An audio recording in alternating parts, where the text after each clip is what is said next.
The school board work session begins in 2 minutes. Please take your seats. Again, the school board work session begins in 2 minutes.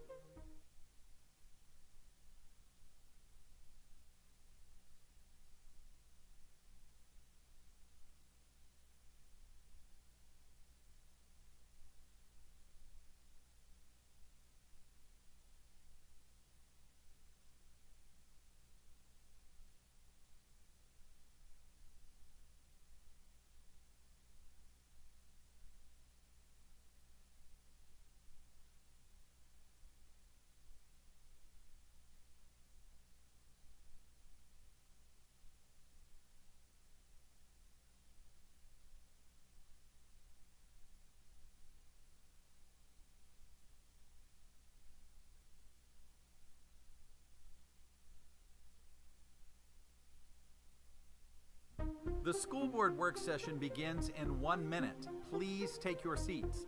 Again, the school board work session begins in 1 minute.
Good morning. I now call the June 18th, 2026 Administrative Briefing and Work Session of the Marion County School Board to order at 9 a.m. At this, please silence your electronic devices to avoid disturbing others. Marion modeling how our students begin each day, I ask that you please pause with us for a moment of silence. Please join me.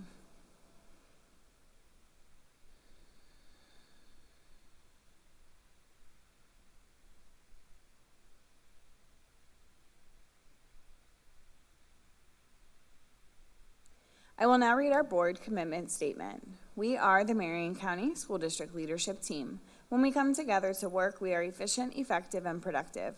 Our three most important characteristics are dedicated, transparent, and individually responsible. To work well together, we must demonstrate respect, confront reality, and be accountable. We will always put students first and will leave a legacy of success. I would like to ask the school board attorney to explain the rules for this public workshop. Good morning, Attorney Powers. Good morning, and thank you. This work session is a public meeting as defined in Florida's Sunshine Law. The board is dedicated to full transparency in its meetings and its work. In compliance with the Sunshine Law, the board has adopted uniform meeting procedures, including the rights for citizens to participate. The board will allow public comment regarding any work session item listed on today's agenda at the appropriate time. Speakers must fill out a request form located in the lobby and hand it to the board clerk. After the board and superintendent have completed their discussion on a particular agenda item, the board clerk will call the speakers' names in the order received.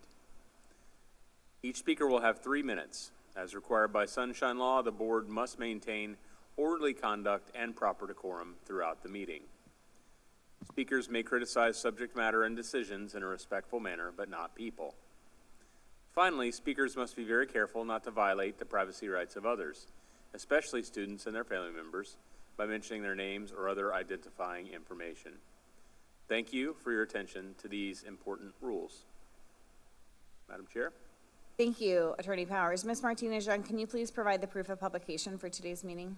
The notice for the June 18th, 2026 administrative briefing and work session was published on the district website on June 11th, 2026. Proof of publication has been attached to board docs under proof of publication. Thank you so much. I am going to hand it over to Mr. Whitehouse, who is here for Dr. Brewer this morning. Would you like to start off with an administrative briefing? Do you have anything to share? Not at the beginning, ma'am. We have quite a robust agenda, so I think we should probably go ahead and get into it. All right. Well, then we are going to start with our RSM audit, and I will let them introduce themselves, I think, and then we're going to go into a shade session because one of the items we do have to discuss in the shade. So we will go ahead and you guys can introduce yourselves, and then we will reconvene into a shade, okay? Morning, everyone. Clara Ewing, Managing Director with RSM, and I have a team with me, Michelle Coppola, who's one of the managers, Weiss Campbell, another manager, and Jack Hughes. So we're here to present 3 reports to you, 1 in the shade. Okay, wonderful. Well, at this time, we are going to go ahead and take a recess at 9:04 to hear the shade portion, and then we will come back as soon as we're finished. So I will take a recess at 9:04. All right.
All right, we are back from our recess at 9:37. We had a shade session to discuss one of our items from our auditor, so I welcome back our auditor to the podium to dig into the rest of our items. All right, thank you very much. Next up, we have the half-cent sales surtax.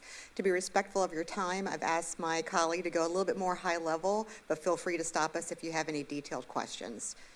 All right, Jack, you're up. Good morning, everyone. I'll walk us through our half-cent sales surtax review. So we looked at the overall program of the half-cent sales surtax. So we looked at the revenues, how those are collected, recorded. We looked at how those dollars are expended and reported. And ultimately, we also looked at some of the procurement compliance around the program as well. And where is this program going? Where have we been? I do want to highlight on the next slide, we had, and you'll see in the top there, no exceptions in our detailed testing as it related to how the revenues were recorded and supported, how expenditures were expended and recorded, and that's with respect to allowability, where are those dollars going, and were we in line with procurement standards, statute, board policy, the lot. So really want to highlight that that's the positive, biggest takeaway from our review. We do have 4 observations as it relates to our overall inspection of the program and its processes. 2 high risk, 1 moderate risk, and 1 low risk. And you'll see at the bottom a process improvement opportunity. The difference between an observation and a process improvement opportunity, an observation represents a risk material to the district, whereas a process improvement opportunity is something that, through our experience, we've identified this is something that management can consider to make the program better, but there's nothing inherently wrong with the way it's structured currently. Our first observation, half-cent sales surtax board policy. The Capital Outlay Surtax Oversight Committee membership is currently established by a committee charter, but the resolution also requires board policy to define that membership. At the time of our review, that policy had not yet been created and established. And so our recommendation was quite simple. In line with the referendum language, update the board policy to reflect that requirement. Management is already working with legal to refine that language and have it included in the next round of board policy revisions. Any questions about observation 1? No, I will say, board, I am going to talk about board policy and comments today because we do need to have a meeting regarding one policy. So Attorney Powers, potentially we just can work to make sure we add this policy to that discussion that we'll have this summer. Our second observation, half-cent sales surtax planning and governance. Primarily those expenditures now are going through the capital plan. So all of the expenditures incurred to date and planned over the next couple of years are flowing through that capital plan as part of construction projects. The resolution allows for broader spending in allowability categories, and that includes technology, safety and security, as well as a couple others. So the current structure all goes through the capital plan, but what happens if we want to, some years down the line, expend in technology, or maybe a safety and security project that doesn't fall explicitly within the capital plan? Currently, there's a governance risk because there's not an existing expenditure plan that would encompass an allowability review, for instance, before we spend these dollars, because we know if it goes to the capital plan, it's broadly allowable. But what happens if we have a technology product that we look to source? Whereas a review in the lens of a half-cent allowability. And how do we want to spend those funds over the future? Will it continue to sit in the capital plan, or will we start to explore some of these other options as the district's growth kind of continues? So we recommended formalizing that governance structure. If expenditure is identified as a priority outside of that capital plan, develop a plan around that specific to the half-cent expenditure on the go forward. This is a very forward-looking observation and not reflective of where we've been, but where we might go over the next 5, 10, 15 years.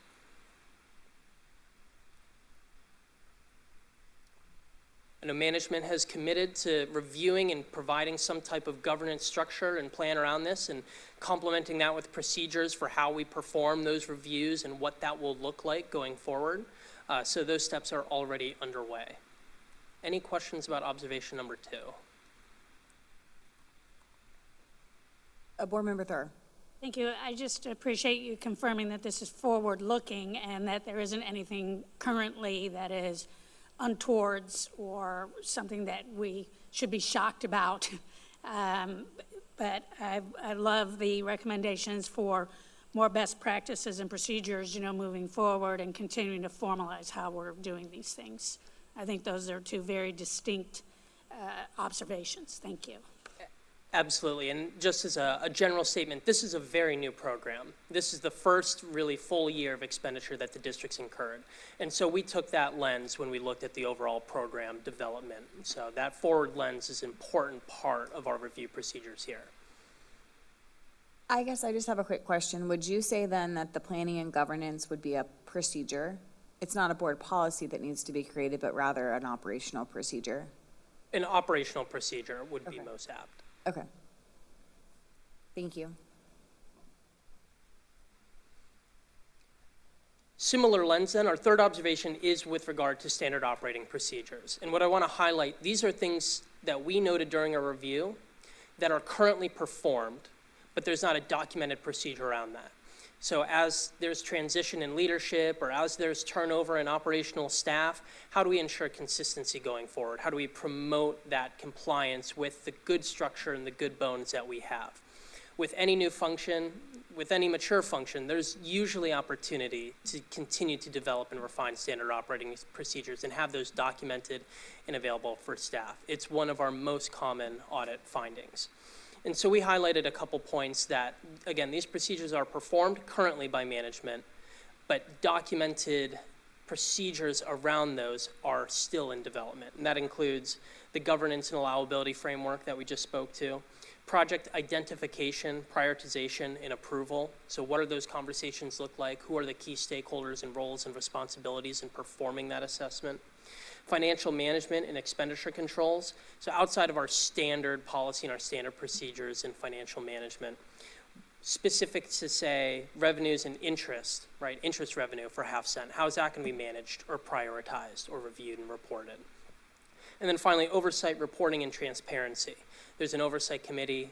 We were able to actually attend one of the meetings. There's a lot of reporting that's available. But who's responsible for pulling that reporting together? What are the bare minimum requirements to that reporting? How will that reporting continue to develop? And at what cadence will it be provided to stakeholders?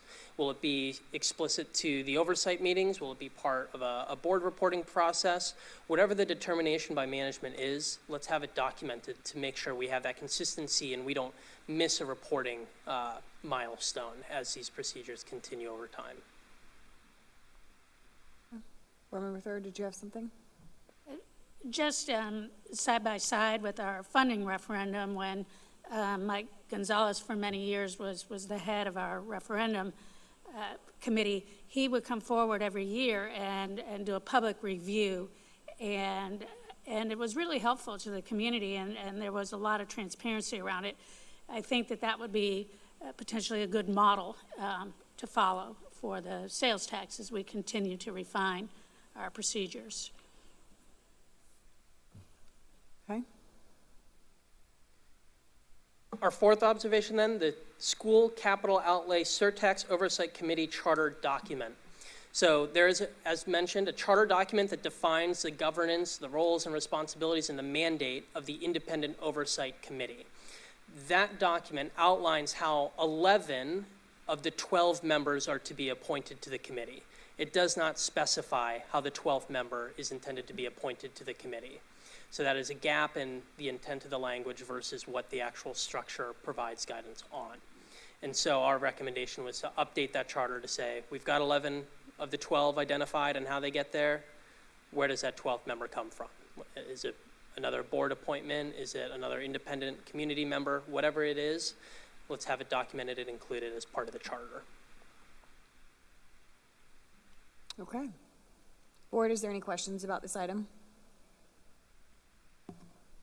No? Okay, we're ready to move on to the next one, I think.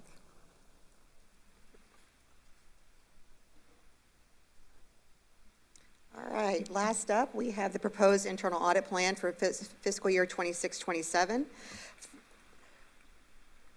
First, I just want to thank Michelle. You all are familiar with Michelle these past few years. She is going to be rolling on to some of the state work that we do, our firm does, for the state of Florida. So we brought in Weiss Campbell. He also goes, William is his forename, but he goes by Weiss. I brought in Weiss. Weiss works with various school districts throughout the state of Florida as well. So we have brought him onto the team. So I just want to thank Michelle for all her work. And Weiss is going to present the internal audit plan with me. So we all met with you individually recently for our annual risk assessment meeting. We've met with senior leadership, management, et cetera. We watch your board meetings. We keep up with what is going on with Marion County Public Schools, and we also keep up with what's going on in Florida school districts, internal audit as a whole as well. And so working within the budgetary confines of what we have for internal audit, this is our proposed internal audit plan for fiscal year 26-27. We have our normal follow-up procedures. We have 6 reports that we will be following up, including the half-cent that we just presented to you. So we'll be working on those follow-up procedures during this fiscal year and also working through the next proposed internal audit plan as well. So I'll let Weiss walk you through facilities work order. Oh, we don't have the detail. And the change orders. Thank you, Clara. And I know some of you have had an opportunity to meet, so it's a pleasure to see you again. For those I haven't had a chance, I look forward to working with you as we move forward. So as Clara alluded to, we do have 4 items here proposed on the fiscal year 27 plan. I'll talk you through the first 2 here, as well as the last 2, but really dive into the scope that we're proposing for the first 2. Both of these 2 are operational audits, pure operational audits. We have done some plan design work in the past related to construction, so these will be an extension of those operation audits, an opportunity to dive a little bit deeper into some of those sub-processes.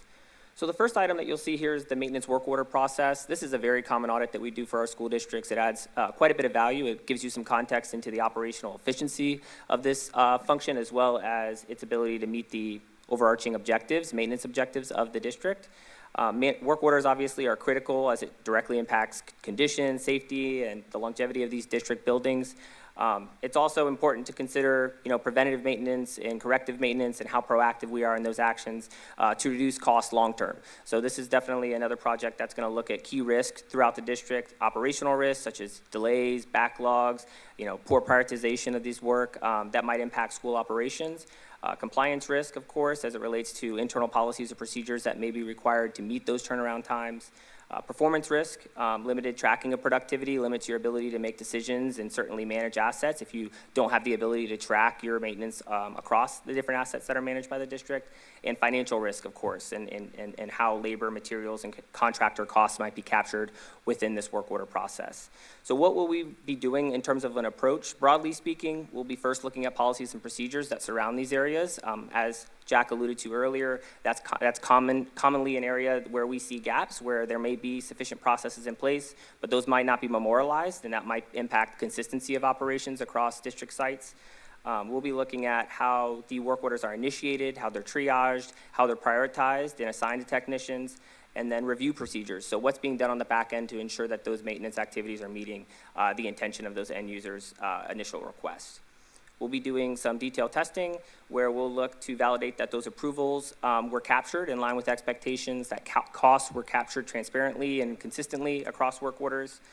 We'll look at vendor management where applicable within the work order process to understand contractually how they're complying with those expectations, how we're monitoring those vendors, and then our internal staffing processes around managing those vendors.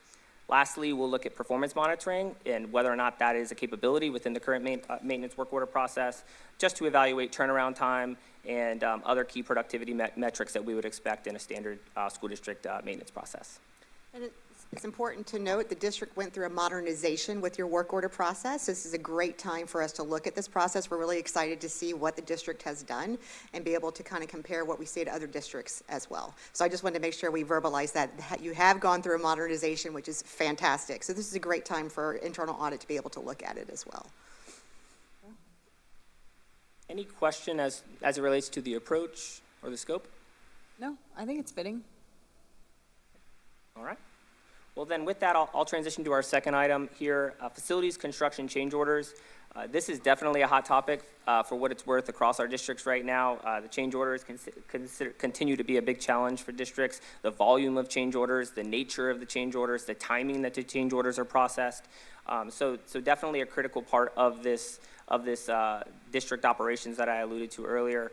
In efforts to maintain the capital program. So key risks that we're considering here are cost risks, of course, so overruns, budget overruns that might be impacted due to some of these processes, increased project costs due to scope changes that may occur. Certainly if those are late-stage scope additions, that might impact timelines as well as financial costs that might be associated with those change orders. Reviewing documentation that support those cost estimates that might be provided through the board, obviously for approval, the information that you have, that you're making decisions off of, making sure that that information is complete, that it's accurate, that it's timely reported, so that you're making decisions based on information that is accurate and of course, complete.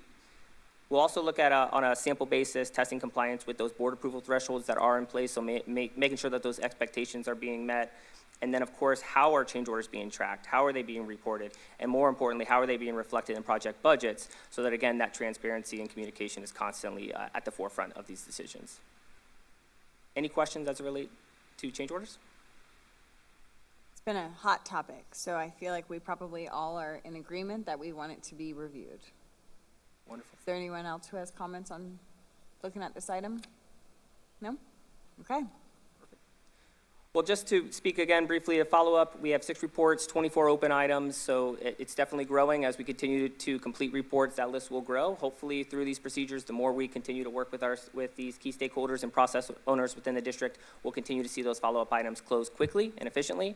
Our goal is to make sure that that underlying risk through the follow-up process is being met, so we'll continue to communicate those results throughout the life cycle of this audit plan. And then, of course, lastly, in fiscal year 28, the proposed audit plan will be coming back, similar to what we're doing now, to give you some insight into where we should go next. Okay. And board, do you have comments, questions regarding this item and our proposal for what we will be looking at for this coming year? No? We're all good? Anything from you, Reverend Cummings? Okay. Well, I think it all sounds good. We appreciate you guys taking the time to meet with us individually and then obviously come here today to have a more in-depth conversation about it. We're all committed to continuing to audit what we're doing internally and externally to make sure we're stewarding the funds correctly and having safety and security as a top priority. Is there anything else the board wants to add? Okay. Any public comment on this item? Thank you. Thank you. Well, we are grateful for you all being here today, and I'm sure we'll hear from you again soon.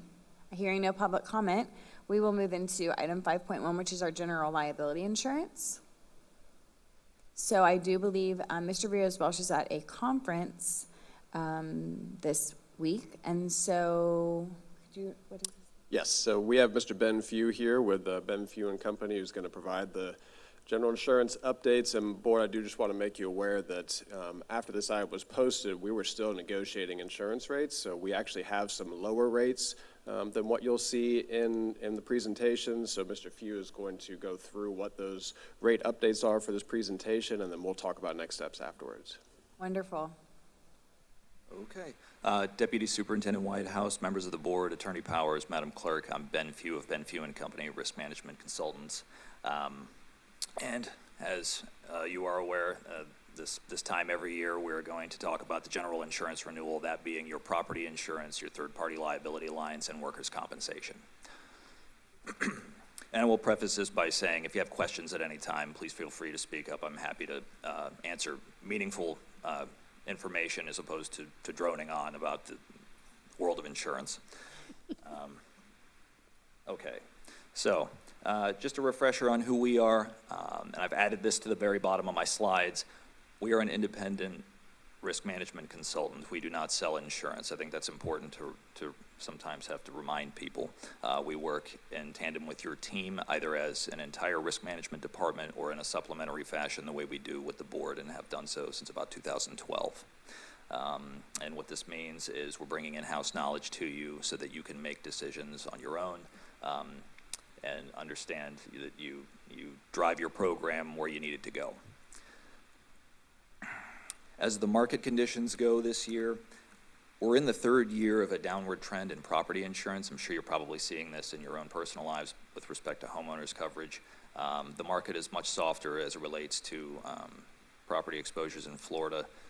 In 2023, the market was reacting to the likes of Ian, Nicole, et cetera, and so forth, and several not so great storm seasons leading up to that renewal, where many folks were seeing increases to the tune of 100%, limits being cut, retentions being increased, all involuntarily, simply because the market could not handle the losses that it was sustaining. Since then, the Atlantic storm seasons in particular have tended to trend down, and because of that, what a lot of larger insurers are seeing is a commensurate downward trend in pricing. Many insurers are seeing 20%. Large property portfolios are seeing, if they're clean, they're seeing 20%. You know, if you have loss experience, might not be 20, but it's generally favorable for large property portfolios like the district. The casualty market is relatively stable as it relates to public entity exposure. I think, again, to relate it to your personal lives, and I'm sure what you see, the world of auto insurance is not becoming any more forgiving, and if you've taken a drive recently, I'm sure you can see why. But largely for an exposure such as this, pricing and the market at large remains stable. So to get right into pricing, and what I have here is much nicer than what we're showing there. The biggest difference is going to be in property, and I can get to why this is in a later slide, or we can talk about it now as I go through the various lines. Your renewal premium for 26-27, very first line for property, is $2.4 million. So that represents just under 9% increase over expiring. And there is a slight structural change to the program. Right now, what you do is you insure your property at a $40 million loss limit, as is shown in the slide that you've seen. This year, we're moving to a $50 million loss limit, inclusive of these changes. And I will get to the reasons why later on. I have a slide further on down the line that explains the reasoning behind it.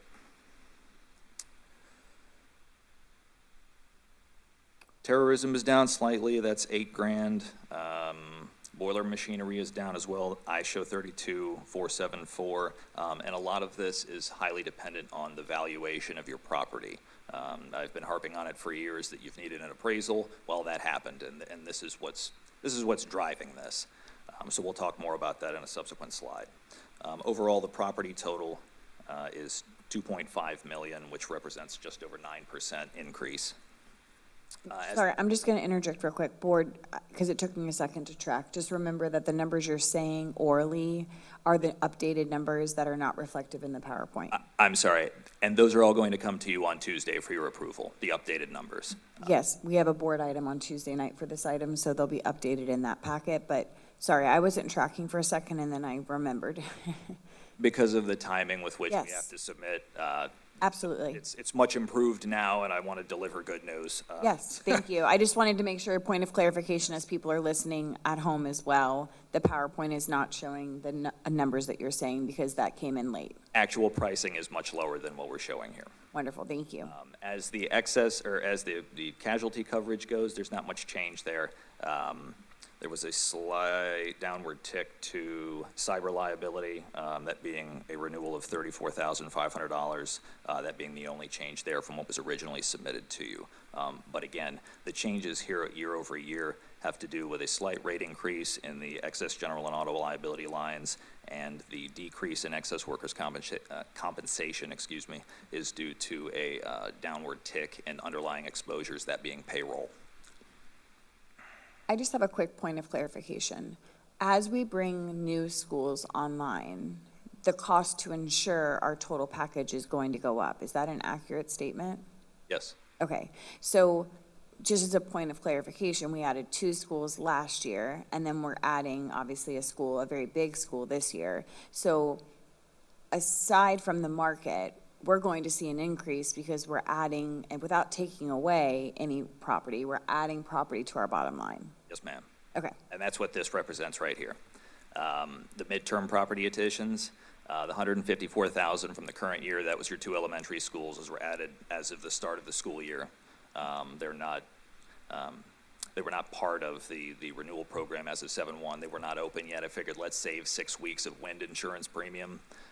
So they were added as of the start date. And also, assuming they have a builder's risk on them, they were covered until that point. So they get added to your statement of values as of the opening of school. The plan is the same for the new high school at South Marion, so long as it's going to be operational as of the start of the school year. That will be added in the same fashion, and that's what this 200,000 represents. That's an estimate for the time being, because if the date changes, if something changes in the meantime, I'm trying to use a conservative estimate so that you can plan accordingly. But for now, the plan is add it as of the first day of school. understood. Does that make sense to the board? We're all on the same page? Okay. And the same will be true for the following year if construction plans go according to plan. All right, so the bottom line here, this is showing a difference of 19% when you do the math, and what you will see on Tuesday, the difference is just under 9%. It's a $271,928 increase year over year, which as I get to a subsequent slide to explain why we are where we are, that is outstanding.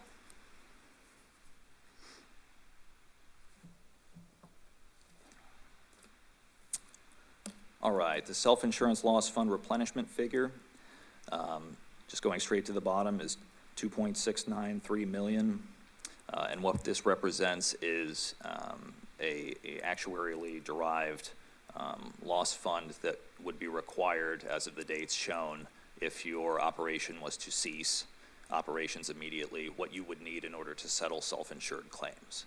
So this is what is used to replenish your loss fund each year for liability and workers' compensation claims. I also have a slide that sort of gives some context to this.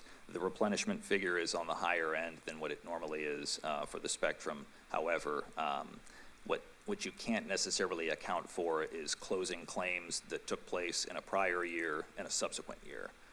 So this is not to say that you're having more claims or more expensive claims. It's simply to say that you brought more to resolution over the past year, and it represented a claims expense. It's actually, in the grand scheme of things, probably a good thing.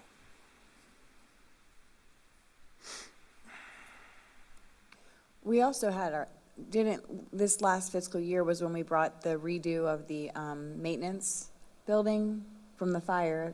Wasn't it this last year that we finished that project? I believe, and so, I mean, that was a big project that required, had significant hit, so that would have been represented here, if the timeline added Right, up. yes. Right, Depending on when those bills come due. Yes. yes. All right, with respect to property, this is basically to show that your total insured value as a result of having completed an appraisal earlier in the year has increased 57%. Your total insured value that you were already insuring, plus the addition of the 2 elementary schools, accounts for a 57% increase year over year. Again, as I've said in prior years, the appraisal has not taken place since 2013, so it was long overdue. We knew the effect that it would have, but your rate, the property rate, and that's the red line, what we're showing, is down 30% year over year due to market fluctuations. So you couldn't have picked a better time to do this, quite frankly. The increase in total insured value year over year is $750 million. We've trended this up over the years to try to catch up to this, to offset the effects of having not done an appraisal, but having done it, it rendered results that, quite frankly, we expected it would result in.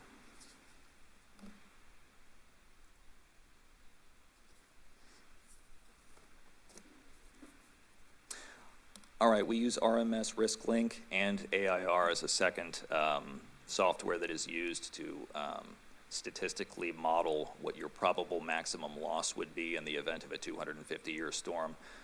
What was submitted earlier shows a 37.1 million PML. Currently, that's 50.2 million. Hence the recommendation to raise your loss limit from 40 million to 50 million so as to remain what FEMA would consider reasonable if you are to submit to the state for funds. Quite frankly, I can't believe it wasn't higher. But in years past, as I've explained, when getting a replacement cost appraisal, capturing that data is going to show where you are hardened, i.e. the 2 new schools, and that favorable construction is going to work in your favor when it comes to PML analysis. So, moving on to the next slide, this is kind of what I was mentioning before with respect to your self-insurance fund. It's not to say that you know, the larger replenishment amount is necessarily indicative that you are having more claims or more expensive claims. Indeed, over the years, with a couple of peaks, it is generally trending down. So I will also say that the required amount of funding last year was 14.8 million, and this year it's 14.7. You've added a year of experience, and yet the required funding is down. So that is another indicator that you're doing exactly as you should be doing with respect to risk management on the front end.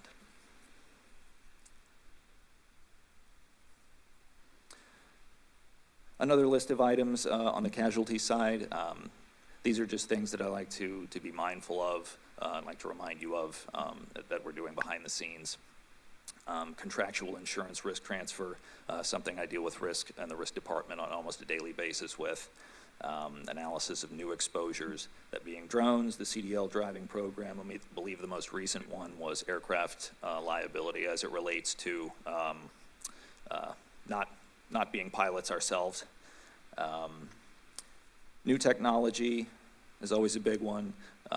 Cyber claims in that world has been relatively stable as it relates to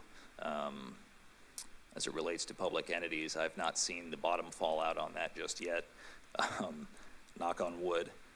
But as insurance carriers go, and as relates to laws that were passed a few years ago, there have not been any major payouts. Hopefully, what that leads to is that bad actors would see public entities as less of a target. That's what we hope for, anyways. The law enforcement exposure that you all have, albeit minimal, is covered. It's something to be aware of as you go forward in the event you like to expand that. And another one was active shooter coverage that was added a number of years ago. It's a prudent policy to carry and a common policy.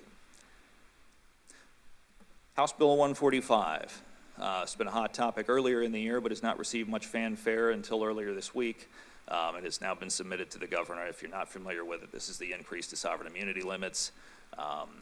In my personal opinion, I don't think this is necessarily going to lead to more severe claims, as the numbers would seem to indicate, so much as it will lead to a greater frequency. Someone sees a target, going to increase the interest in it. For you, this is not going to have any impact, obviously, for the current renewal, because it's not going to go into effect. If it does, till October 1. And for most insureds, even with renewals as of October 1, I do not believe that this is going to affect them this year. It's going to take at least a year before the insurance carriers kind of reconfigure, see what that does to claims activity. They may come back to you and say, we're putting new retentions out there. If you're a clean account, they may come back to you and give you great news and say, well, we'll write you on a first dollar basis. Really, what remains to be seen is how that first year goes, and then we'll all have a better idea of what that will mean from an excess insurance standpoint. You know, they may come to you and say, well, you have to retain that entire sovereign immunity cap, and it may do nothing to the pricing, but then you may be looking at a situation where your actuary says, well, you're going to have to fund a little bit more on the front end in order to handle those claims out of pocket. Again, as I say, will not affect you this year, but as the year moves on, and again, assuming this is not vetoed, we're basically playing the waiting game now. So I'll have to give it a year and see what that looks like.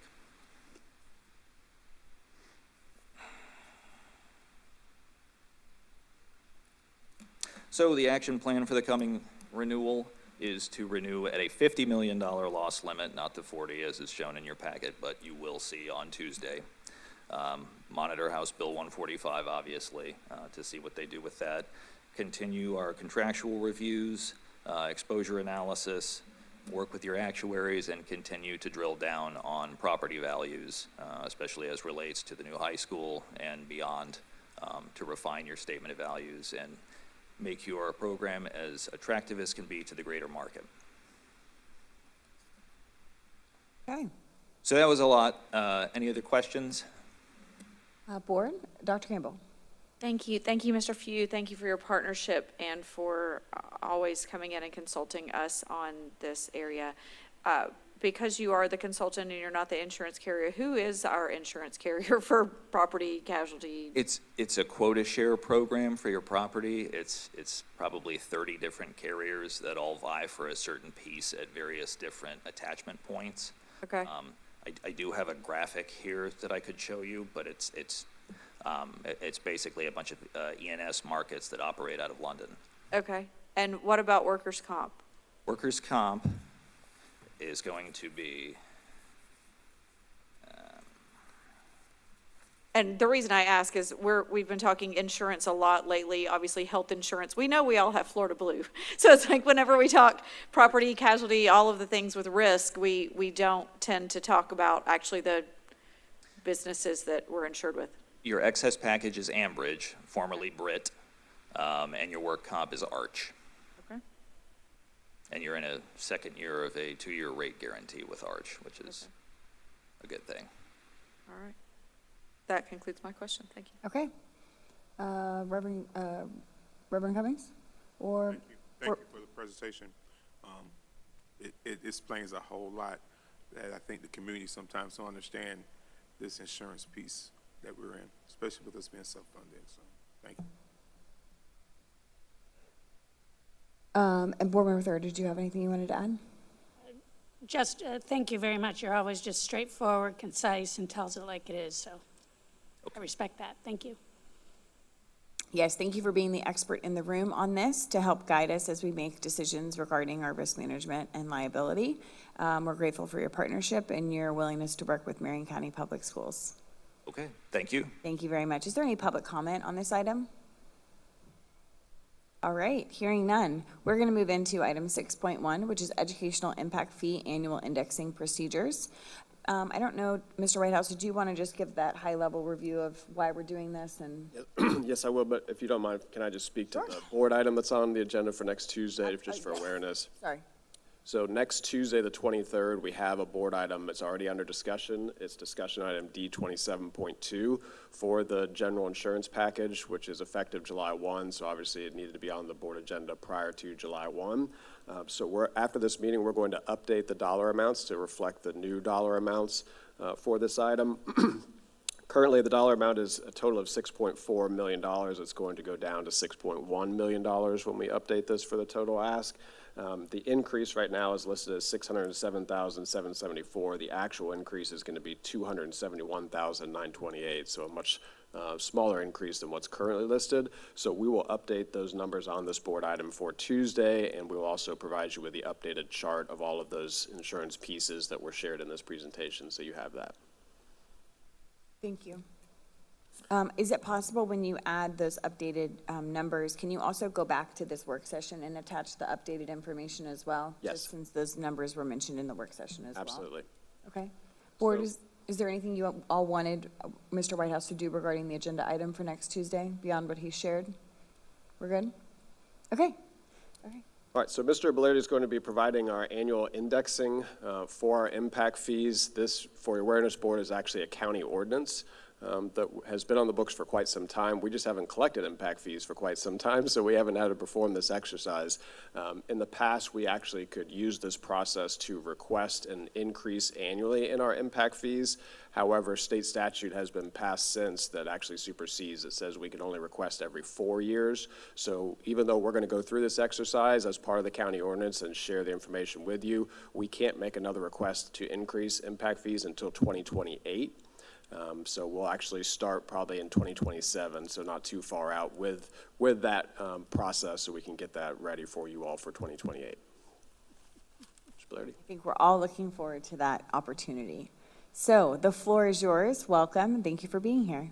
Thank you. Good morning, Board Chair Dr. James, board members, Deputy Superintendent Mr. Whitehouse. It's a pleasure to be here with you today. Xavier Bellardi, Planning Manager for Marion County Public Schools. I'm here to briefly discuss the annual index calculation process related to our Educational System Impact Fee Ordinance. So context is going to be very important in this presentation, and Mr. Whitehouse did an excellent job giving you the high-level overview of why we're here.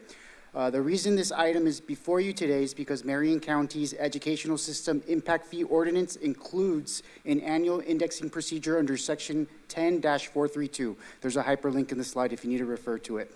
A few weeks ago, we were approached by county staff letting us know it was time to begin the exercise. The last time this process was completed in 2008. At that time, like Mr. Whitehouse said, impact fee rates could potentially be adjusted annually based on changes on construction costs and on changes in land values. This annual indexing process was the mechanism to do so. In 2021, however, amendments to Florida's Impact Fee Act significantly changed how and when impact fee rates can be increased. Under current state law, impact fees generally may only be increased once every 4 years and are subject to phased implementation requirements. There is a pathway to exceed those limitations, but it requires a demonstrated needs study, publicly noticed workshops, and unanimous approval by the Board of County Commissioners, among other criteria. Because of these changes in state statute, I want to be very clear, we are not requesting any increase in impact fee rates. We have a legacy portion of an ordinance that essentially conflicts with state statute. Instead, to remain consistent with the local ordinance and to establish a benchmark for future discussions, we moved forward with completing the annual indexing exercise and are presenting those results for your awareness. So this slide shows the history of our impact fee rates. As you know, we resumed collecting impact fees in 2024. We currently assess fees across several different categories depending on the type and in some cases the size of development. And just to point out for future discussions, we are collecting impact fees at 40% of the suggested recommendation from the 2023 Benesh Impact Fee Study. Here you can see a summary of impact fee collections. Since collections resumed in 2024, approximately 5,700 residential units have generated roughly $23.7 million in impact fee revenues. That is since 2024. As of April 21st of this year, we have received $22.4 million. The difference between those figures is due to payment timing, as fees are received in batches. So with the next payment expected in the coming weeks, you can expect a reconciliation process occurring shortly afterwards. Of the revenue collected, approximately $20.6 million has been allocated toward debt service, leaving a current balance of about $3.2 million. Now, turning to the annual index results. The methodology used for this calculation was originally developed by Henderson, Young and Company when the district regularly performed this annual exercise in the 2000s. For this analysis, we also relied on baseline values from the 2023 Benesh Impact Fee Study. But to be clear, we did not reinvent the wheel. We did not reinvent the 2008 wheel, so to speak. So the county and the county ordinance itself prescribes much of the process. Using this methodology, we calculated an annual index value of 2.75%. The corresponding tables show what the rate increases would be, and adjusted fee rates would be if the index were applied. And again, I just want to reiterate, we are not recommending any changes to current impact fee rates at this time. One important concept to keep in mind during future discussions is that any future impact fee adjustment most likely begins with the current adopted fee rates.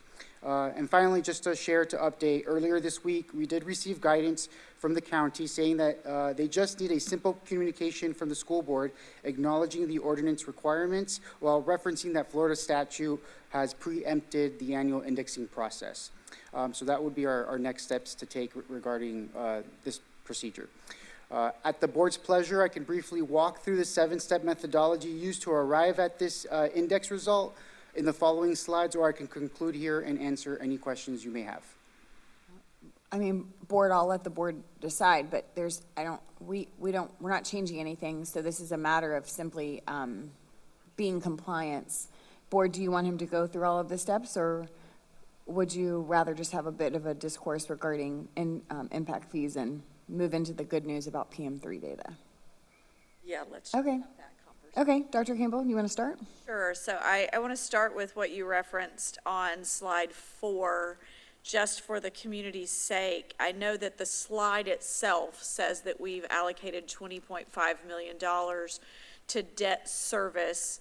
We have to acknowledge, though, the way the impact fees are established, that those dollars actually are spent in the areas, and so that just means that the dollars out of our capital fund, the millage that we collect, actually is the money that's going into the debt service. We're just showing it here as an offset. Oh, just for clarification, want to make sure that the community is aware, we are not using impact fees for debt service. We're using the impact fees in the 5 districts that we have established them, just the projects that are going on in those areas that we would have spent our millage on, those dollars are going to the debt service. So, To Dr. Campbell's point, and you're new to this conversation, but Dr. Campbell and I specifically have been beating this very dead horse for 3 years now. The way this is presented, in my opinion, should never, ever be presented like this again. And in fact, should be presented as how much money has gone to each individual district. Because we have collection districts, the money can only be spent in the collection districts.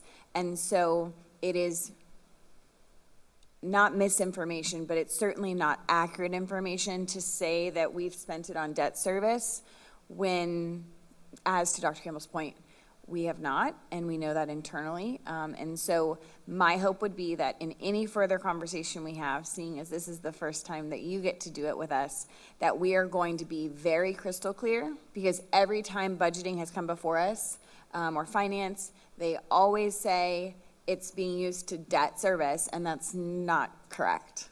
so in actuality, what's occurring is we all have 5 districts, and we have this air conditioning project going on here, and this flooring project going on there, and different things that are growth-related of sorts, whatever that might be, hurricane shutters here or something, and all of those growth-related things that we're doing to ensure the maintenance of our buildings and additional building projects and whatever that looks like, all of those dollars are being used in those 5 districts. It may equate to 20.5 million that's offsetting the debt service amount, but just ensuring that the community is well aware. We know what our ILA says with the county. Interestingly enough, they certainly know that we have to give them this report, and so they're asking for it, even though it's null and void. So I appreciate the exercise that we've gone through here, but the other thing that I want the community to be well aware of is the actual number, and I was trying to find it. I had it in my, where was it? Oh, we'll just use the same slide. So that the $23.7 million that we've collected in the 2.5 years that we've been collecting at 40%.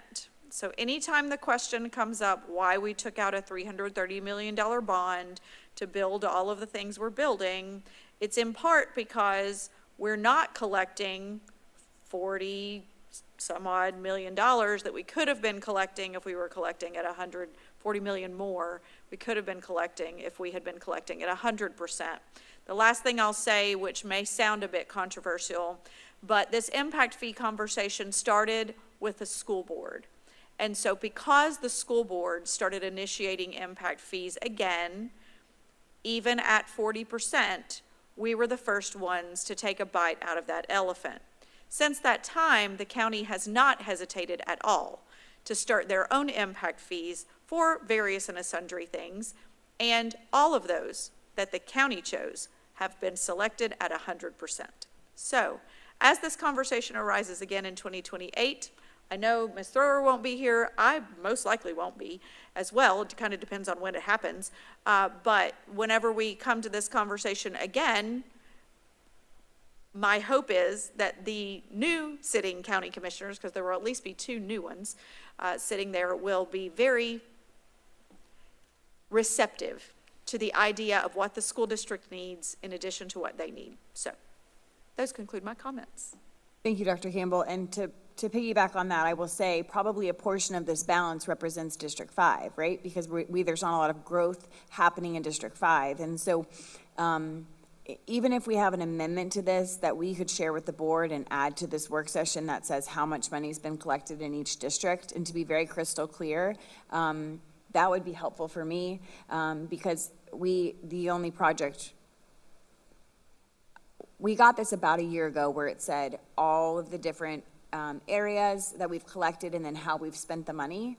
Having a spreadsheet like that, that's that attachment attached to this work session, even in the rears, to be able to upload for the community to consume as well as the board, would be helpful to clarify the language of debt service. Understood, completely understood. And that came up with discussions with finance. Finance was able to provide me information in a very short timeline, but in our discussions, they did mention what you all are describing with our EBDs, or educational benefit districts, and how that ordinance works.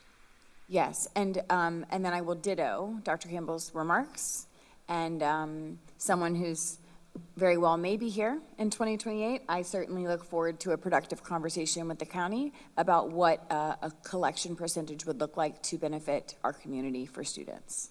Correct. It's going to take a lot of long-range discussions, I believe. Yes. Reverend Cummings, did you have something you wanted to add?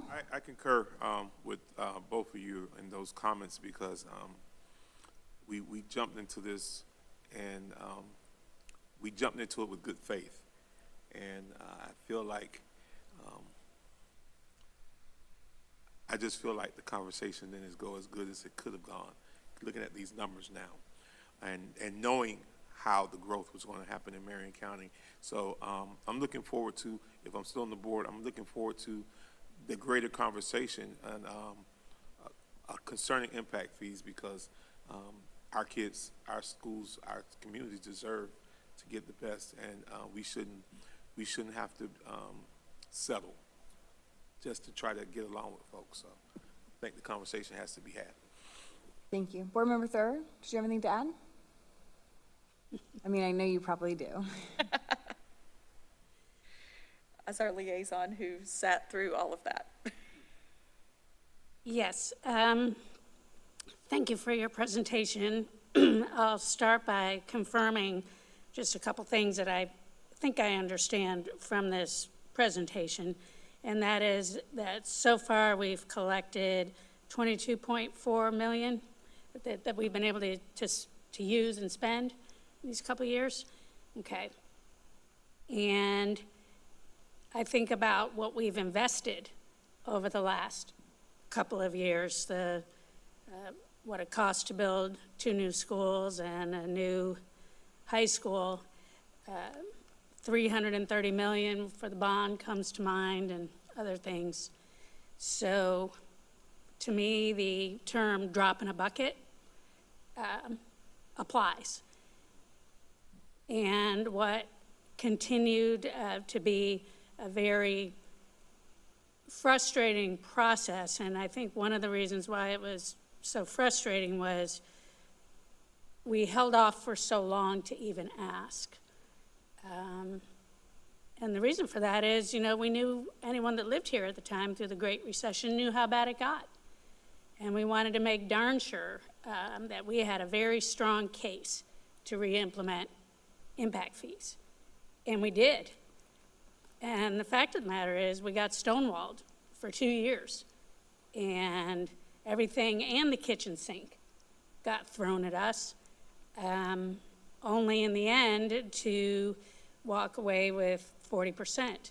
So I would echo my fellow board members and amplify that please consider this a lesson learned.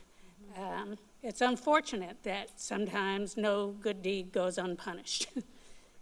But when there are a lot of competing interests, you over time understand what the motivators truly are and where the allegiances lie. And I think we were steadfast in maintaining that our allegiances lie with students and making sure that they have what they need to be as well educated as we can possibly provide within our power. So I would like to refer back to slide 3 on the Florida Impact Fee Act, because according to the local indexing, which is no longer applicable, there certainly would be room for adjustment. The numbers are right there. And it was important to me to set the stage with what I just said, because those certainly, at least in my view, prove extraordinary circumstances. We had extraordinary circumstances through not having impact fees for a very long time. We had a tremendous unpredictable surge in growth. So I would like to know what the definition of extraordinary circumstances are according to the state, and whether or not we match those. Because if I read section 6 accurately, establishes limits and procedures for increasing impact fees in Florida. And bullet number 2 clearly states, provides a pathway to exceed those limits, but only if a recent demonstrated needs study is completed, publicly noticed workshops are held, and unanimous approval from the governing body is received due to extraordinary circumstances. I think that we need to strike while the iron's hot, at least consider it. There are going to be 2 new commissioners. And if I'm reading the room correctly and reading the community correctly, I believe that we have every leg to stand on to request a review of our extraordinary circumstances. So I would strongly encourage the board to coalition with me on this. I would love to have a work session topic on extraordinary circumstances, what that means, what it would look like, what process would we go through before deciding whether or not to move forward. I concur. Those are my comments. I concur, Board Member Thor. Yeah, I don't disagree either. Attorney Powers, did you have anything you wanted to offer right now, or do you want to stay at a work session schedule to discuss in further extraordinary circumstances? Is it even something that is applicable and something we can act on? As to the applicability and whether we can act on it, that's something I'll have to get back to you on. What I can tell you is that the definition is fairly straightforward. We went through this before. That is that in Florida, local governments can't increase impact fees more than 50% unless they prove extraordinary circumstances, which is it requires a strict demonstrated need study, which is what we went through, and then we argued for 1.5 years over whether that study Right. showed what it clearly said it showed. It has to have 2 public hearings and then typically unanimous or 2/3 governing vote. So that's the extraordinary circumstances test. So my question would be, Can we make use of it? can we make use of it to avoid the 4-year wait? I think is what I hear Board Member Thrower saying. Larry and I started talking about that very recently, and so we're going to try to get information. I'm sorry, Balderi. Balerdi. I don't know why Balderi is such a common way to say the Gotcha. name. There is one clause, and if you go and look at the Florida Impact Fee Act, at the very end of subsection 6, paragraph G, subparagraph 3, there is a paragraph that says you cannot go through this alternate pathway if you have not increased impact fees within the last 5 years. So my question to touch base with Mr. Powers in the future would be, does that 2024 reinstatement of impact fees, does that count as our increase within the last 5 years? If not, I believe we would have to go through the primary channels, which would be at max a 50% increase over 4 years at an equal allotment of 12.5%. And the question there is that statute, that subsection it's filled with double negatives and it's not clear. The statutory construction of that particular section, frankly, it's poorly written. And because of that, it leaves a lot of ambiguity and it leaves room for argument in both directions.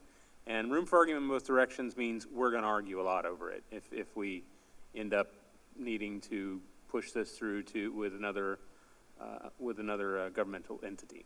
So I want to do all the research I can on that, and that's particularly 163.318016G is the one that Xavier is talking about. So, and what I hear is that we want a work session in the near future topic where we're going to have our two experts in the room share with us what our next steps could be, or if the reality is we have no next steps and we must wait until 2028, but we want to understand what does that forecast forward look like. Does that summarize what we're looking for, Dr. Campbell? Yes, and a part of that, I believe we would like to know, is our current Benish study sufficient, or do we have to go through that process again, and what the cost of that would be as well?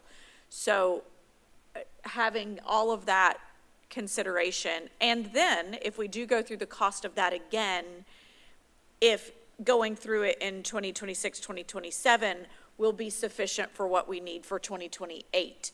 And so if we can, like, we're going to need to get it done at some point.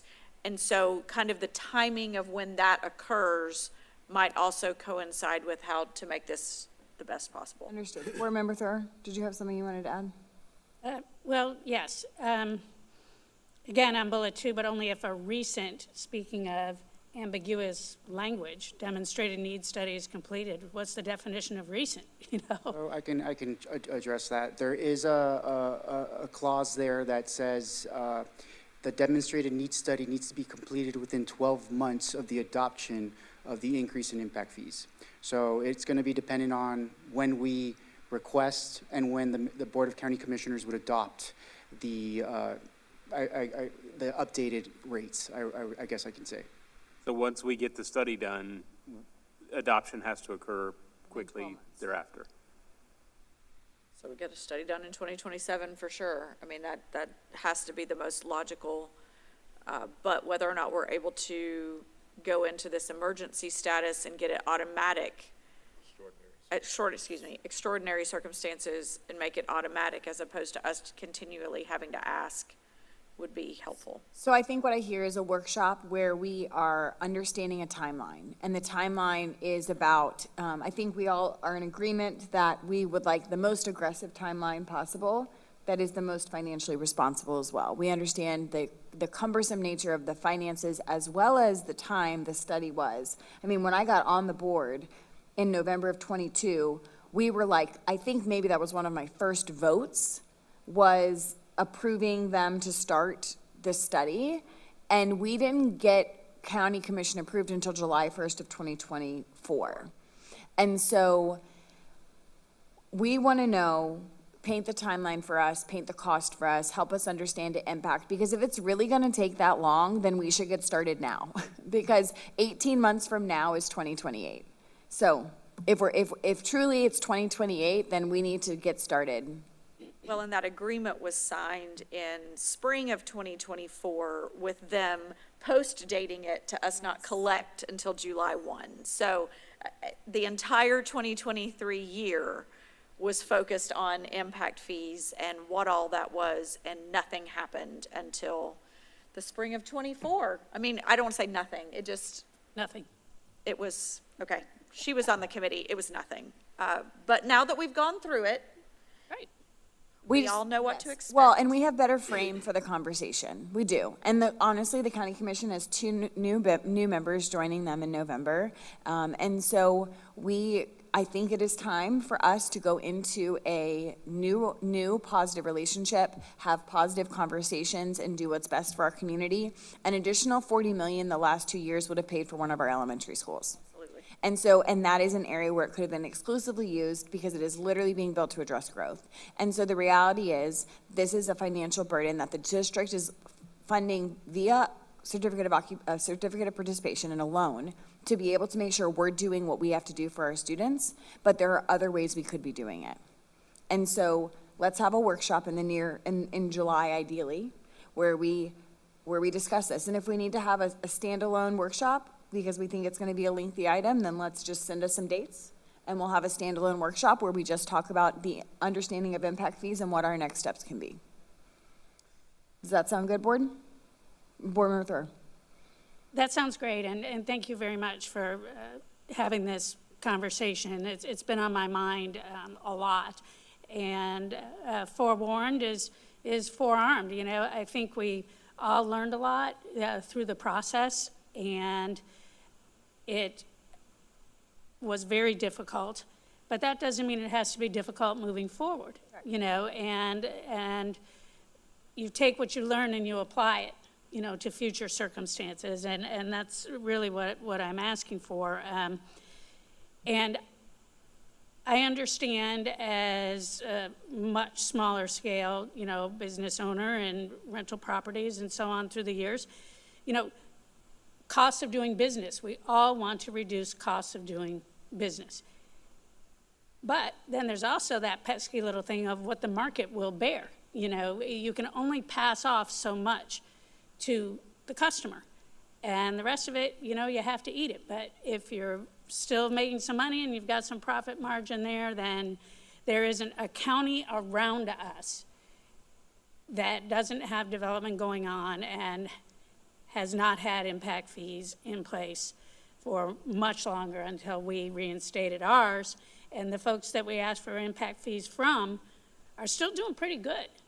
So, you know, it's just striking that balance. And I truly believe that what we are asking for is completely appropriate. Otherwise, I wouldn't be so passionate about it. So those conclude my asks and comments. Thank you. Thank you. Anything else from the board? All right, public comment on this item. Did you have anything else you wanted to share? No, thank you for your time. Thank you for allowing us to converse passionately. Any public comment on this item? All right, then I think we're going to move into our most exciting item of the morning, PM3 data. So the 2025-2026 Progress Monitoring 3, we have Ms. Jolene Vining here, and with the support of Mr. Whitehouse. All right, thank you. So Ms. Vining is going to provide some updates on our PM3 end of the year FAST data. We've got really exciting results we want to share, and we're happy to be able to go through those. I do want to just brag on Ms. Vining for a moment because she stays behind the scenes a lot, but she really has done incredible work this year in supporting our schools and their data analysis and making sure that we continue staying focused on our three-prong approach and moving this district forward. And so we appreciate everything she's done. Thank you, Mr. Whitehouse. Good morning, Chair and board members. I'm excited to share our end-of-the-year progress monitoring and EOC data that reflects the hard work happening across our district. ELA, I got it. Okay, want to make sure you have the slide. ELA FAST PM3 showed a 4 percentage point gain overall for students in grades 3 through 10. Every grade level and cohort increased when compared to the prior year PM3. Last year, we saw some of the highest ELA scores for our district, and we are even higher this year. Like ELA, the FAST math scores showed an overall increase of 4 percentage points. We saw the largest gains in 3rd, 5th, and 8th grades. FAST math assesses grades 3 through 8, with some students taking the algebra or geometry end-of-course exam beginning in 7th. Both algebra and geometry scores improved when compared to last year.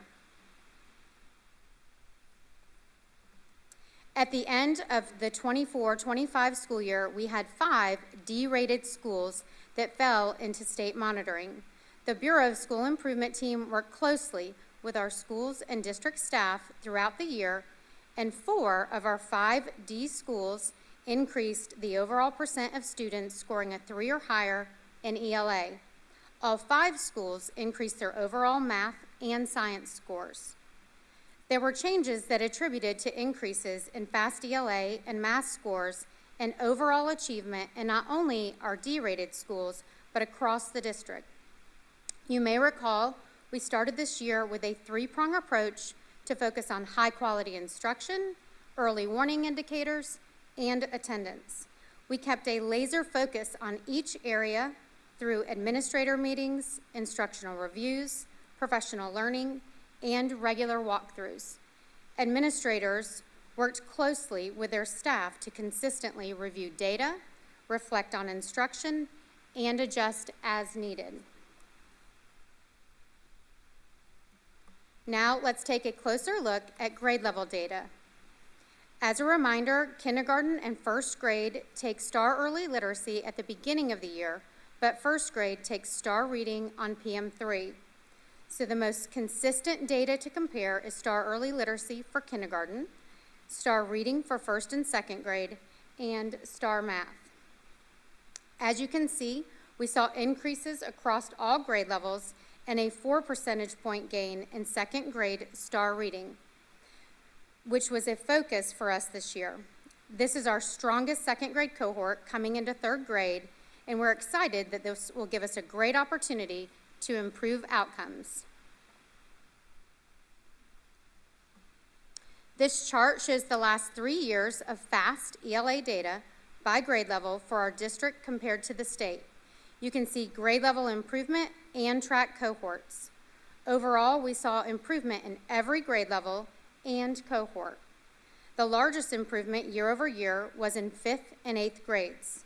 Every grade level except third is at or above 50% of students scoring a level 3 or higher.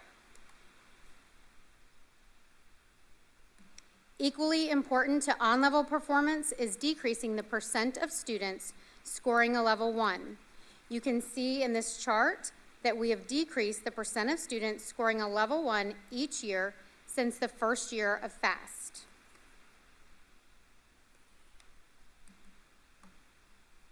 This math chart is set up in the same way and represented just like ELA. And like ELA, our largest gains were in 5th and 8th grades. As a reminder, many of our students, high-performing students, take algebra or geometry beginning in 7th grade. So you can start to see that shift. We are very proud of our science results this year. This is the highest we have seen in a long time. We outpaced the state with year-over-year growth in 5th and 8th grade. Last summer, we pulled a group of teachers that were outperforming the state to get feedback on what worked for them. The lessons learned were an increase of science literacy and hands-on learning, which we worked to embed more opportunities for this year.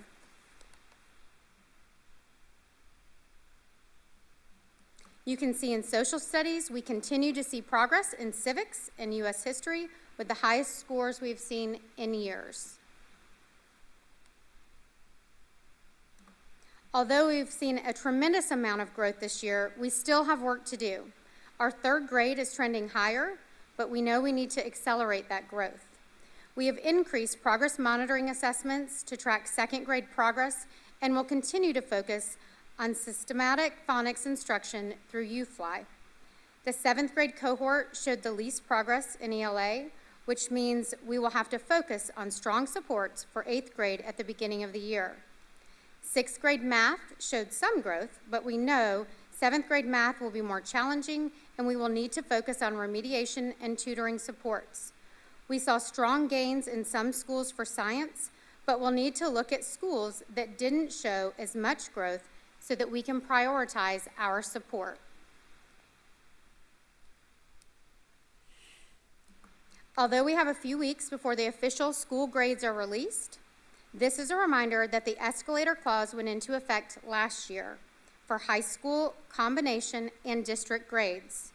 The prior year, 57% of points was a B, but this year, 60% is the minimum percent for a B. Thank you, and I will turn it back over to Mr. Whitehouse for some additional comments.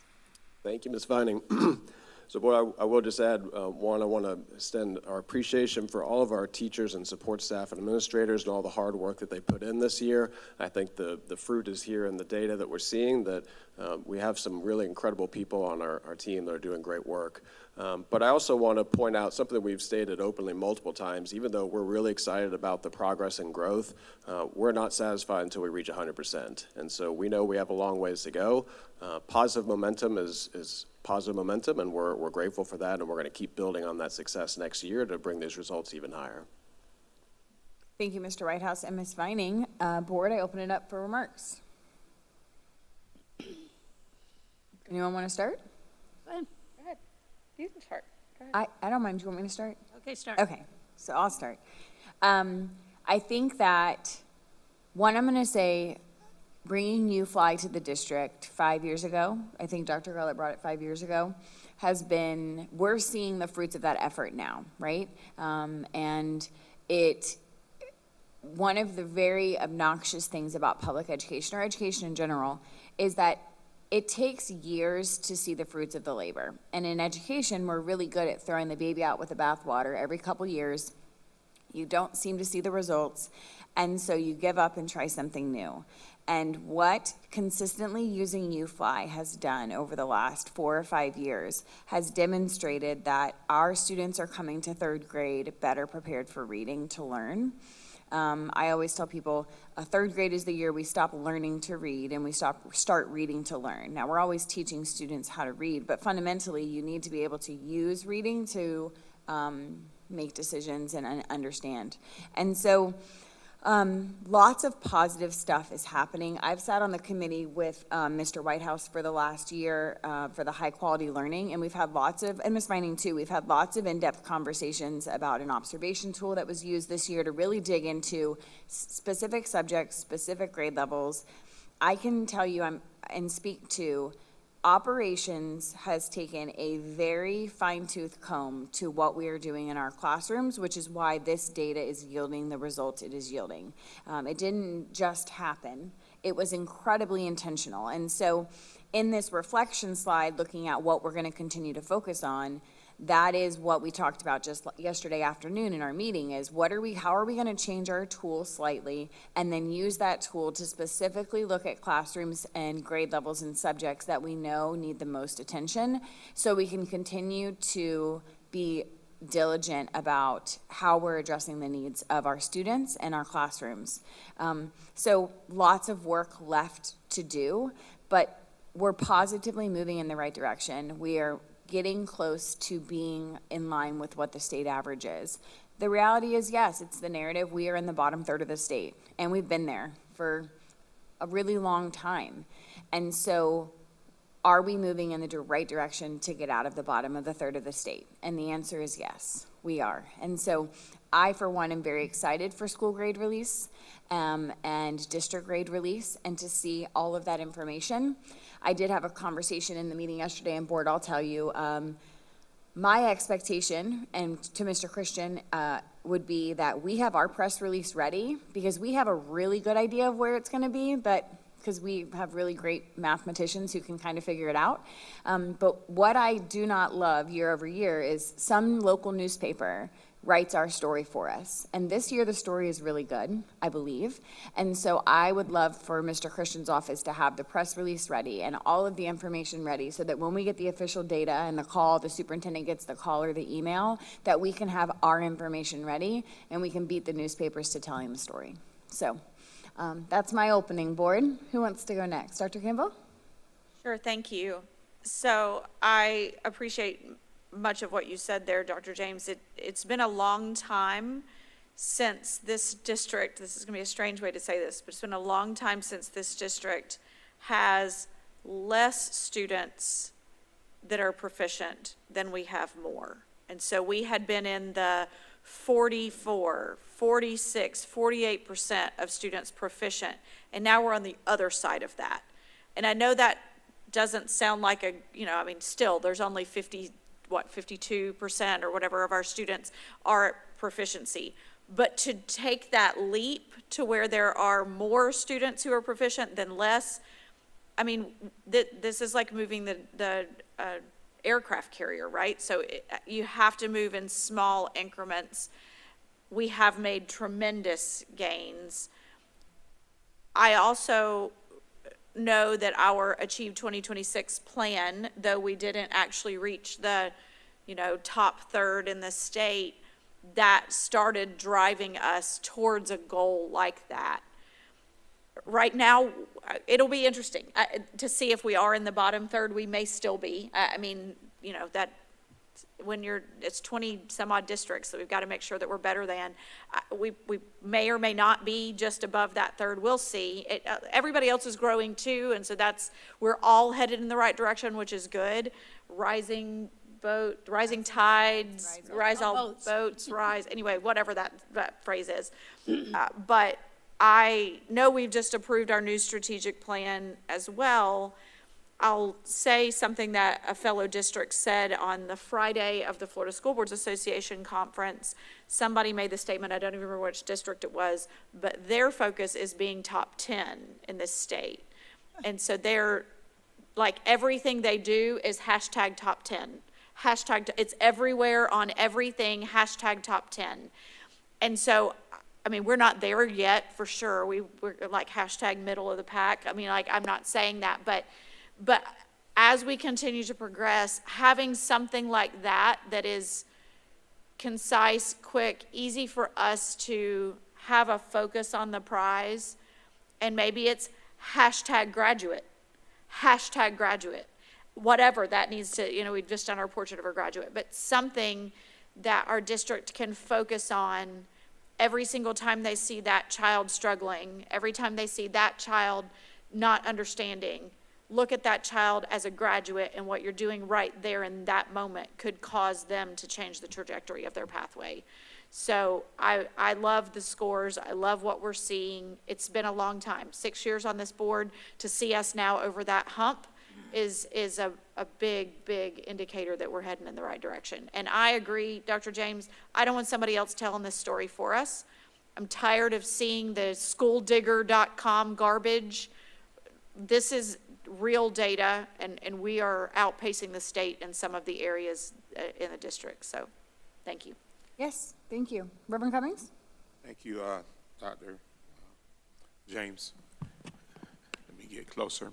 I too, Dr. Campbell, heard the hashtag top 10 last week, and I was thinking the same thing, that we too should have some type of gold. That's what it is. It's just putting your goal out there, stating where you're trying to get to, and reiterating it over and over and over again till it gets into the mindset of the people and to all the stakeholders. I've been on the board since 2018. This is indicative of where we were then and where we are now, of us turning the ship. And we all know you can't just turn an aircraft carrier on a dime. It takes a moment to finally turn it, and then once you turn it, then you're going in the right direction. So I feel that now, here it is, 8 years later for me, that the ship is turned, and we are heading in the right direction. And I think this dispels some of those rumors, or I don't even call them rumors. I'm just going to call it flat out inaccurate information that is prevalent in our community, that we're not going in the right direction, that we haven't been going in the right direction, that we're constantly at the bottom. We've seen improvement every year. We've seen improvement.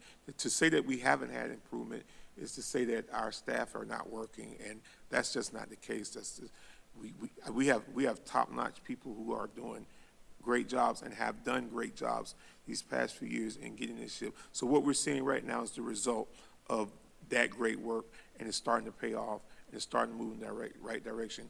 And I'm encouraged. We may still be at the bottom, but maybe we're at the top of the bottom. That's an improvement. I'm praying that we're not at the top of the bottom. I'm praying that we're higher than that, and we move into another tier. But we are heading in the right direction. So this information that you brought to us this morning is extremely encouraging. And my prayer is that the community as a whole, especially those that are putting out, disseminating bad data, would grasp the true data of what's really happening. And I too agree that you can't let other folk tell your story, because they're going to tell it with their twist. I always tell folk it's three sides to every story. It's their side, your side, and the truth. Well, I believe this board is dealing with the truth.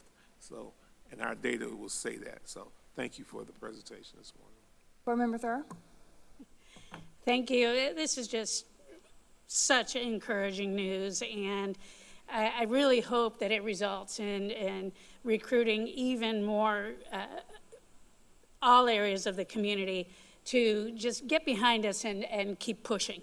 Our kids deserve it. Couldn't ask for anything better from where we are right now. it used to be a lot easier to pull shenanigans and take a school from an F to an A in a year. You know, there's been books written about that, and the strategies that were used really just ignored certain grade levels because they weren't tested, and, you know, just focusing on the ones that were going to get you that bang that year. That's so inauthentic and so against, I think, what we stand for in terms of raising the boat for all kids. So I'm just going to throw that, you know, in the trash where it belongs. Usually, it's nothing more than doing the simple things well, over and over and over again with fidelity, enthusiasm, and positivity that gets you where you need to go, and acknowledging where the deficits are. And it's going to come as no surprise to everyone listening that we have had a huge deficit in attendance for way too long. And when you look at the A districts, and I'll just congratulate Collier County because they are a perennial A district, our chronic attendance and our chronic absences are improving the best since COVID. Thank you, Mr. Whitehouse, for the updated information. This year, we're down to 30.7%. Down to 30.7% of students are qualified to be chronically absent. That number, we all agree, is unsustainable and way too high to get us where we know we want to be and where students deserve to be. So, in comparison, Collier County is at 9.2% chronic absenteeism. They're the only county in Florida that are below double digits. And they've been able to maintain that. And here's how. And the good news is that we've been doing most of that already. And that's what makes it pay off. It is that dedication to students, making those home phone calls, coming forward with the statement of, okay, what's the problem?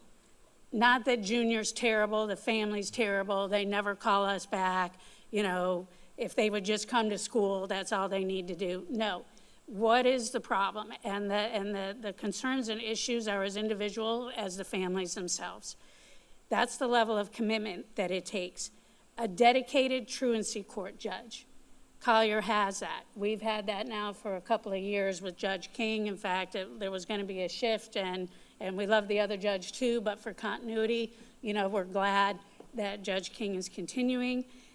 A great partnership with our community where it is clear across the whole community and the community gets behind and pushes all the time that having kids come to school regularly is a community value, and we are here to support kids. They have that, and we're getting there for sure. So grateful to our community partners. The Sheriff's Office, a really strong working relationship with the Sheriff's Office. When it gets to a point where truancy court has to happen and the parents don't show up, they're getting picked up. They're getting held in contempt. And the most important thing for that to be happening is so that we can bring families in because we have resources. We have so many resources to help support families. And if families don't believe that, please just keep asking until you reach the right person. Understand that it can be exhausting. And we're trying to, you know, make that process as simple and supportive as we possibly can. Do things fall through the cracks? Sure. But don't give up because you really don't want to be on the punitive side of not sending your kid to school in Marion County. There's too many reasons to not let that happen. Lee County, 21.8%. They're the runner-up. And what a big spread, you know, just within those two counties. And then Charlotte County, where Mr. Vianello is and was with us for a very long time, they are at 25%. So, Lee, you better watch your back. They're coming for you. And it's exciting.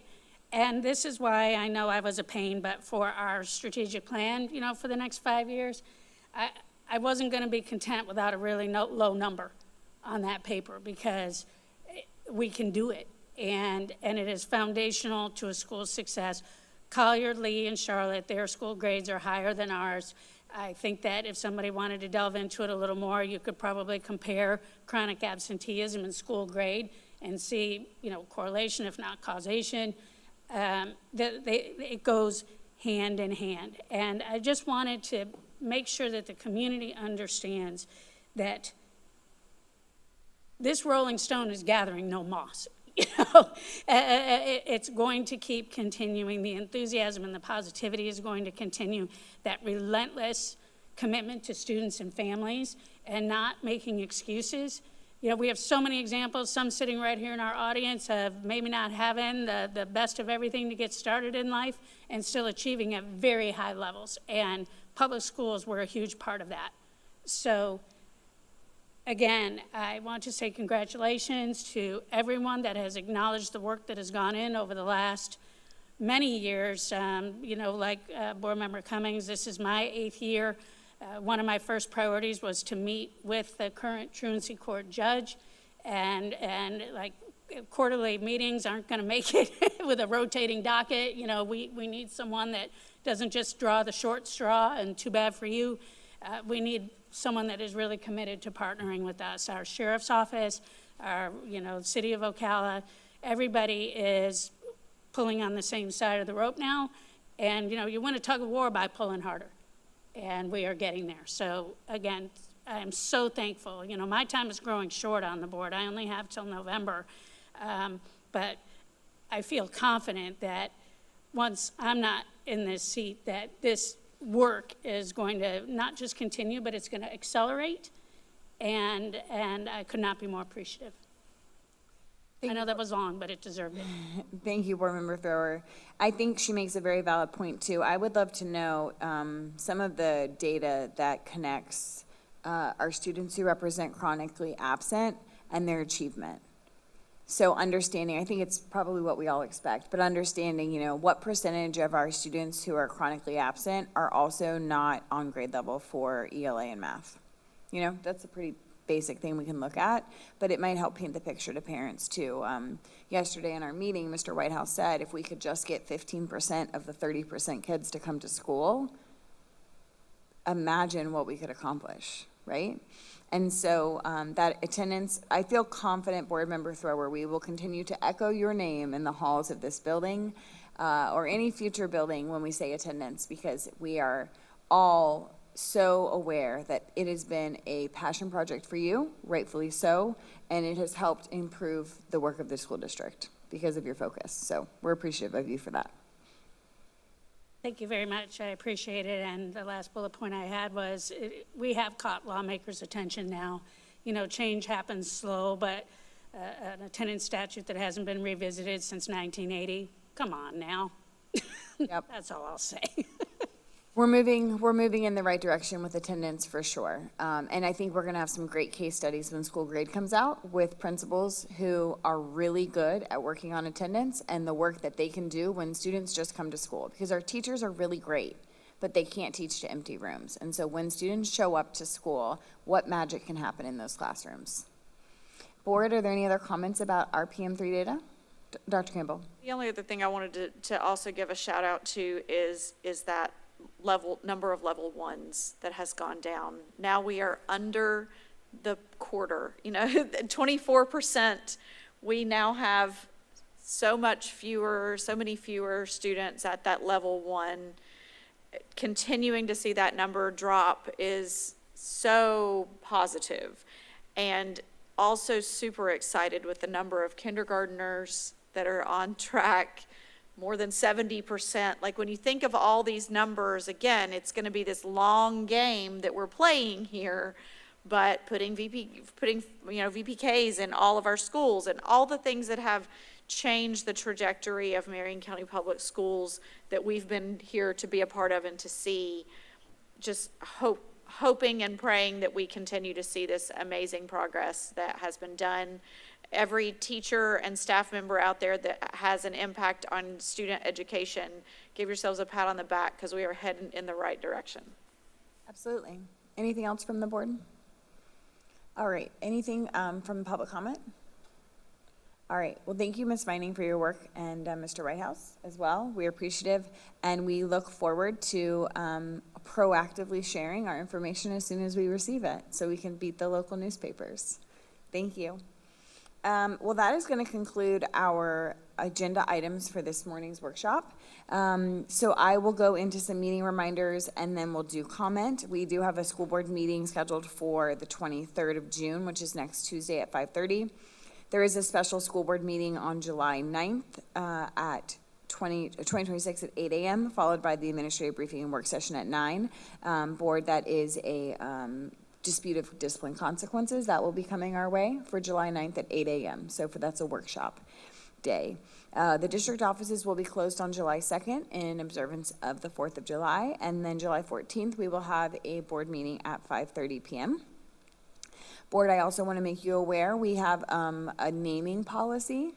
So we're concluding our work in policy that we spent some time on. And we had talked about having quarterly updates or at least 3 times a year updates on policies. However, in the interim, we do need to have a timely discussion about naming so that we can start our capital campaign for Booster Stadium. And so Mr. Whitehouse, I believe, found room in the second board work session of July to have a policy update discussion where we would discuss the naming policy. If it is also appropriate, it may be appropriate to discuss the policy that the audit brought forward regarding the sales tax. So I just want to make sure that staff is in very sure that we can properly advertise, which is 14 days, right? Attorney Powers, the 14 days. So we need to make sure that Ms. Martinez-Young, that workshop and the appropriate materials are advertised 14 days out to meet the policy requirements. Okay? Policy has to be in the paper, not just on our website. Correct. So above my pay grade, but whatever we need to do to make sure that we are meeting the requirements board, so we can just have that naming conversation for sure. The staff really want to be able to start coming up with a plan for our capital campaign, but we need to revisit naming. So I will open it up. Any comments from Ms. Martinez-Young? No, Madam Chair. And Mr. Whitehouse? Yes, thank you. So we are wrapping up week 3 of summer school this week, so we actually have just a little over a week, if you can believe that, of our elementary summer program, so it's going by in a hurry. But a reminder to families, we do have a lot of information on our district website for families to be able to work with students at home. It's called our Rising Stars Summer Success Guide, and it has activities that families can do and ways to support your students to help them be prepared to move into the next grade level. So I do encourage them to check that out, even when we don't have summer school going. We still have plenty of things available to support learning at home. We also, next week, have our annual reunification training, and so we'll have our district staff getting prepared for that. Hopefully we never have to use it, but it's always good to be prepared. And we are certainly looking forward to school grades coming out here in a couple of weeks, and we're hoping to have some really exciting results with that. And also supporting our America 250 celebrations, which are going to be coming up here real quick. That's all my comments. Okay, wonderful. Board Member Thrower? I don't think I have any more comments. Okay, well, Leave it at that for today. you did a very comprehensive job today, so thank you for your work. Reverend Cummings? No comments. It's been good. Okay, Attorney Powers, I didn't mean to skip over you. Do you have anything from your office? I have nothing further, thank you. Okay, Dr. Campbell? I just received a question from someone, and I will direct it to Mr. Whitehouse, and maybe you guys can help us. Families are curious to know how the school processes are happening to choose the student representatives to the school board, and maybe each school is handling it differently. I'm not certain of that, but maybe they've already been chosen. I'm not sure, but I did have a couple of families reach out to ask how that process would work and if their student could be considered. Again, I don't know how that process, maybe if you could just send that out or let us know how that's happening so those families can know if there's something over the summer being done or if they've already been chosen. And finally, I just wanted to say thank you, board, to a week ago, you all were in Tampa for my swearing in, and so I'm grateful that you all were able to attend. The flowers were beautiful, and it was just great to have the support of all of you there, so thank you. All right, and then I don't have a ton of comments either. It is a busy time of year, and we have lots of moving pieces, so we will continue all of the positive work and doing what is right for students. And I look forward to getting unofficial information from the state, hopefully before July 1st. That is when we're supposed to get it. So In the next 2 weeks, we should have all of the official data and have some really great news for the community. So hearing no further comments, we will adjourn this workshop at 11:17. Thank you.